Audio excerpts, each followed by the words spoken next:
ಇವತ್ತು ದಾಖಲೆಗಳ ಪರಿಶೀಲನೆಯನ್ನ ಮಾಡಲಾಗಿದೆ.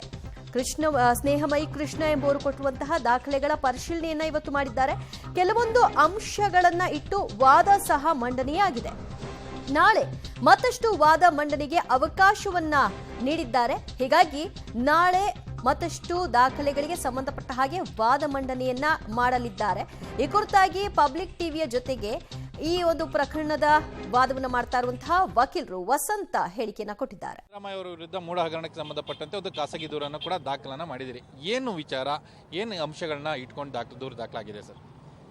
ಈಗ ನಾವು ಈಗಾಗಲೇ ಮೂಢ ಹಗರಣಕ್ಕೆ ಸಂಬಂಧಪಟ್ಟಂತೆ ನಿಮಗಾಗಲೇ ಗೊತ್ತೇ ಇದೆ.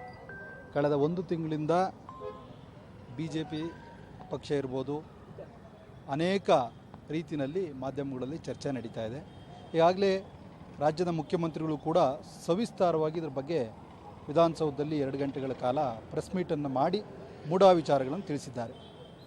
ಈಗಾಗಲೇ ಒಬ್ಬರು ನಮಗೆ ದೂರುದಾರರು ಬಂದು ನಮ್ಮನ್ನು ಸಂಪರ್ಕ ಮಾಡಿದಂಥ ಸಂದರ್ಭದಲ್ಲಿ ನಾವು ಅನೇಕ ರೆವಿನ್ಯೂ ರೆಕಾರ್ಡ್ಸನ್ನು ಗಮನಿಸಿದಂಥ ಸಂದರ್ಭದಲ್ಲಿ ಮೂಡಾದಲ್ಲಿ ನಡೆದಿರ್ತಕ್ಕಂಥ ಪ್ರೇಮಾಪೇಸಿ ಅವ್ಯವಹಾರಗಳು ನಮ್ಮ ಕಣ್ಮುಂದೆ ಬಂದಂಥ ಸಂದರ್ಭದಲ್ಲಿ ಒಂದು ಖಾಸಗಿ ದೂರನ್ನು PCR ನಾವಿವತ್ತು ಜನಪ್ರತಿನಿಧಿಗಳ ನ್ಯಾಯಾಲಯಕ್ಕೆ CCH 82ಗೆ ನಾವೊಂದು ದೂರನ್ನು ನ್ಯಾಯಾಲಯದ ಮುಂದೆ ಸಲ್ಲಿಸಿದ್ದೀವಿ. ನಾಳೆ ಅದು ಕೋರ್ಟ್ ಮುಂದೆ ಹಿಯರಿಂಗಿಗೆ ಬರೆದಿದೆ. ಇವತ್ತು ಆ ಒಂದು ಖಾಸಗಿ ದೂರನ್ನು ಸ್ಕೂಟಿನಿ ಮಾಡಿ ನೆಕ್ಸ್ಟು ನಾಳೆ ಪುಟಪ್ ಮಾಡ್ತಾರೆ ಕೋರ್ಟ್ ಮುಂದೆ. ನಿಮ್ಮ ಖಾಸಗಿ ದೂರಿನಲ್ಲಿ ಇರುವಂಥ ಅಂಶಗಳೇನು ಸರ್? ಯಾಕೆಂದರೆ ಈಗಾಗಲೇ ಸಾಕಷ್ಟು ಆರೋಪಗಳು ಕೂಡ ಮಾಡಿರುವಂಥದ್ದು, ನೀವೆಲ್ಲ ನಿಮ್ಮ ಜೊತೆ ಇನ್ನೊಂದಷ್ಟು ಜನ ಹೋರಾಟಗಾರರು ಕೂಡ ಒಂದಷ್ಟು ಆರೋಪಗಳನ್ನು ಮಾಡಿದ್ರು, ಒಂದಷ್ಟು ದಾಖಲೆಗಳನ್ನು ಕೂಡ ಕೊಟ್ಟಿದ್ದಾರೆ.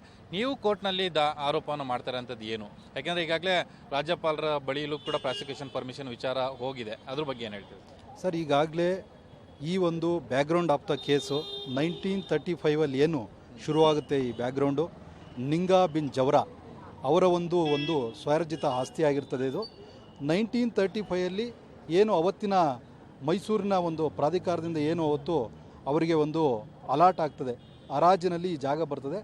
ಬಂದ ನಂತರ ಅವರ ಮಕ್ಕಳುಗಳು ಅದರಲ್ಲಿ ಬಂದಂಥ ಸಂದರ್ಭದಲ್ಲಿ ನಂತರ 92 ಆಗಿರ್ತಕ್ಕಂಥ ಏನು ನೋಟಿಫಿಕೇಷನ್ ಆಗುತ್ತೆ ಮೂಡ ಡೆವಲಪ್ಮೆಂಟ್ಗಾಗಿ, ಅನೇಕ ವಿಚಾರಗಳು ಇದರಲ್ಲಿ ಇದ್ದಾವೆ. ಹಾಗಾಗಿ ನಾಳೆ ಪ್ರಕರಣ ವಿಚಾರಣೆ ಆದ ನಂತರ ಹಿಯರಿಂಗ್ ಆಗಿ ಕೋರ್ಟಲ್ಲಿ ಈ ಪ್ರಕರಣ ಅಡ್ಮಿಟ್ ಆಗ್ತದೆ.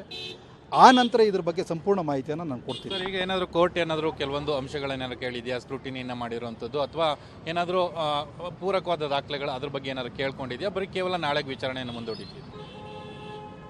ಸಂಕ್ಷಿಪ್ತವಾಗಿ ಪ್ರಕರಣಕ್ಕೆ ಸಂಬಂಧಪಟ್ಟಂತೆ ಮಾಹಿತಿಯನ್ನು ಕೋರ್ಟ್ ತೆಗೆದುಕೊಂಡಿದೆ. ಹಿರಿಯ ವಕೀಲರು ಇದ್ರ ಬಗ್ಗೆ ಆರ್ಗ್ಯುಮೆಂಟ್ ಮಾಡಿದ್ದಾರೆ. ಅವರಿಗೆ ಸಂಪೂರ್ಣ ಆರ್ಗ್ಯುಮೆಂಟ್ಗೆ ನಾಳೆ ಟೈಮ್ ಕೊಟ್ಟಿದೆ. ಚೆಕ್ ಇನ್ ಪುಟಪ್ ಅಂತ ಆಗಿರೋದ್ರಿಂದ ಎಲ್ಲ ಸ್ಕೂಟಿನಿ ಮಾಡಿ ವೆರಿಫೈ ಆಗಿ ನಾಳೆ ಕೋರ್ಟ್ ಮುಂದೆ ಹಿಯರಿಂಗ್ಗೆ ಬರೋದ್ರಿಂದ ಸಂಪೂರ್ಣ ದಾಖಲೆಗಳ ಸಮೇತ ಆರ್ಗ್ಯುಮೆಂಟು ನಾಳೆ ಕೋರ್ಟಲ್ಲಿ ಆಗೋದಿದೆ. ಹಾಗಾಗಿ ಸಂಪೂರ್ಣ ಮಾಹಿತಿಯನ್ನು ನಿಮಗೆ ನಾಳೆ ನಾವು ತಿಳಿಸೋದು ಸೂಕ್ತ ಅಂತ ಅನಿಸ್ತದೆ. ಇವತ್ತೇನಾದರೂ ವಾದ ಪ್ರತಿವಾದ ಏನಾದರೂ ಆಯಿತಾ? ಅಂದರೆ ವಾದ ಏನಾದರೂ ಮಂಡಿಸಿದ್ರ, ಏನಾದರೂ ಕೇಳಿದ್ರ ನ್ಯಾಯಾಧೀಶರು, ಏನಾದರೂ ಗಮನಿಸಿದ್ರ, ಏನಾದರೂ ವಿಚಾರಗಳೇನಾದರೂ ಹೆಚ್ಚುವರಿ ದಾಖಲೆಗಳೇನಾದರೂ ಕೇಳಿಕೊಂಡ್ರೆ ನಿಮ್ಮ ಹತ್ರ ಏನಾದರೂ? ಈ ಪ್ರಕರಣದ ಮಹತ್ವದ ಬಗ್ಗೆ ಪ್ರಮುಖ ಪ್ರಿಲಿಮಿನರಿ ಅಂಶಗಳನ್ನು ಕೋರ್ಟ್ ಮುಂದೆ ತಂದಿದ್ದಾರೆ. ಹಂಗಾಗಿ ಇನ್ ಡೀಟೇಲ್ ನಾಳೆ ಹಿಯರ್ ಮಾಡಿ ಅಂತ ಕೋರ್ಟ್ ಹೇಳಿದೆ. ನಾಳೆ ಸಂಪೂರ್ಣವಾಗಿ ಹಿಯರಿಂಗ್. ಮತ್ತು ಇನ್ನೊಂದು ಪ್ರಮುಖವಾಗಿ ಈಗ ರಾಜ್ಯಪಾಲರ ಅಂಗಳದಲ್ಲೂ ಕೂಡ ಇರುವಂಥದ್ದು, ಅವ್ರ ಭವನದಲ್ಲಿ ಪ್ರಾಸಿಕ್ಯೂಷನ್ ಪರ್ಮಿಷನ್ಗೋಸ್ಕರ ಅಬ್ರಾಮ್ ಒಂದು ಅಪ್ಲಿಕೇಶನ್ ಕೂಡ ಹಾಕ್ಕೊಂಡಿದ್ದಾರೆ. ಆ ಸಂದರ್ಭದಲ್ಲಿ ಈ ರೀತಿ PCR ಫೈಲ್ ಮಾಡಿರುವಂಥದ್ದು, ಜೊತೆಗೆ ಆ ಪ್ರಾಸಿಕ್ಯೂಷನ್ ಅದರಲ್ಲಿ ಏನಾದರೂ ಕಾನೂನಿನ ತೊಡಕುಗಳೇನಾದ್ರು ಬರ್ಬೋದಾ? ಸಾಧ್ಯತೆಗಳಿದೆಯಾ? ಆ ರೀತಿ ಇಲ್ಲ.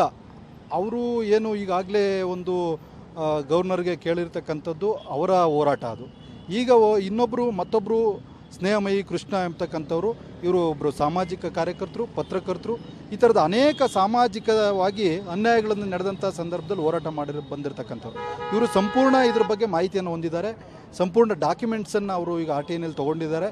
ಅದರ ಪ್ರಕಾರ ಅವರು ದೂರನ್ನು ಕೋರ್ಟ್ ಮುಂದೆ ಬಂದಿದ್ದಾರೆ. ಹಾಗಾಗಿ ಪ್ರೈವೇಟ್ ಕಂಪ್ಲೇಂಟು ಯಾವುದೇ ಸಂದರ್ಭದಲ್ಲಿ ನಾವು ಅರ್ಥ ಮಾಡ್ಕೋಬೇಕು, ಈ ಥರದ ಯಾವುದೇ ಅನ್ಯಾಯ ಘಟನೆಗಳು ನಡೆದಂಥ ಸಂದರ್ಭದಲ್ಲಿ ಭ್ರಷ್ಟಾಚಾರಗಳು ನಡೆದಾಗ ಜುರಿಸ್ಟಿಕ್ಷನಲ್ ಪೊಲೀಸ್ ಸ್ಟೇಷನ್ಗೆ ಒಂದು ದೂರನ್ನು ಕೊಡ್ತಾರೆ.